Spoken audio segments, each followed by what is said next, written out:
You know those moments when you're just completely overwhelmed?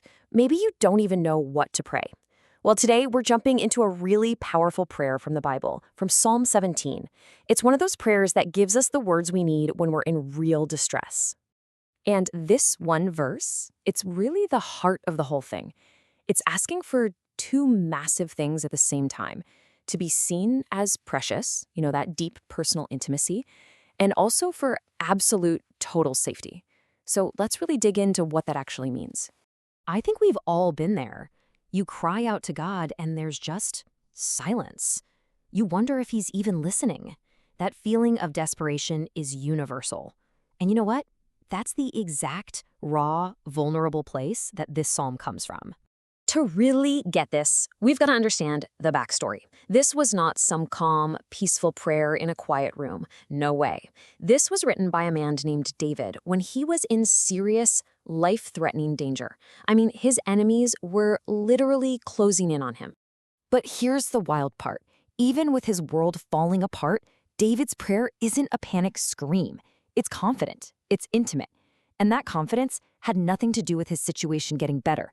It was all about his relationship with God.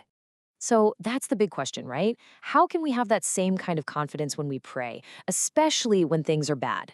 Well, the first key, the first foundation, is getting a handle on why God hears our prayers in the first place. Okay, so a lot of us fall into this trap on the left, right?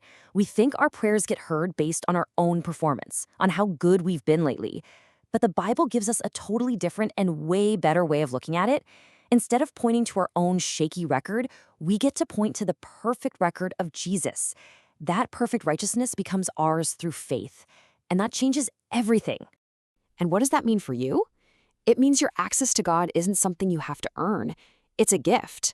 So instead of being hesitant, wondering if you're good enough to pray today, this truth should make you so much bolder.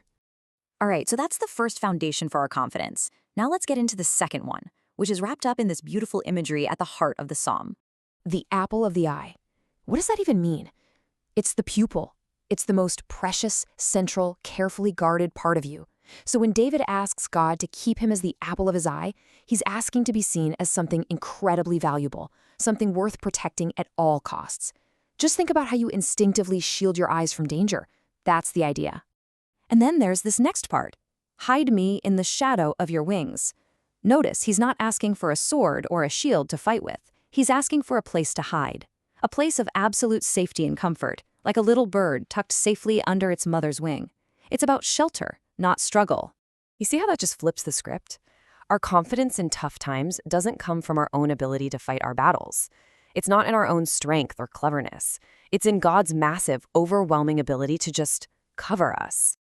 Okay, so we've talked about these big, amazing ideas. But what does this look like in real life? How do we take this ancient prayer and actually live it out today? It really comes down to three things. First, come boldly. Just go to God. Remember, your invitation is based on Jesus, not on how well you've done this week. Second, be totally honest. Don't sugarcoat it. Tell God exactly what you're up against, just like David did. And third, practice running to him as your hiding place. When you feel that pressure, that attack, instead of jumping into self-defense mode, make a conscious choice to run to him for shelter. And this is where the psalm lands. It's incredible. After all that fear, all the enemies closing in, David's final hope isn't just, I hope my problems go away. No, his ultimate satisfaction, the thing he's truly waiting for, is seeing God's face. That's the endgame. It really makes you wonder, what would change for us if that became our ultimate goal too?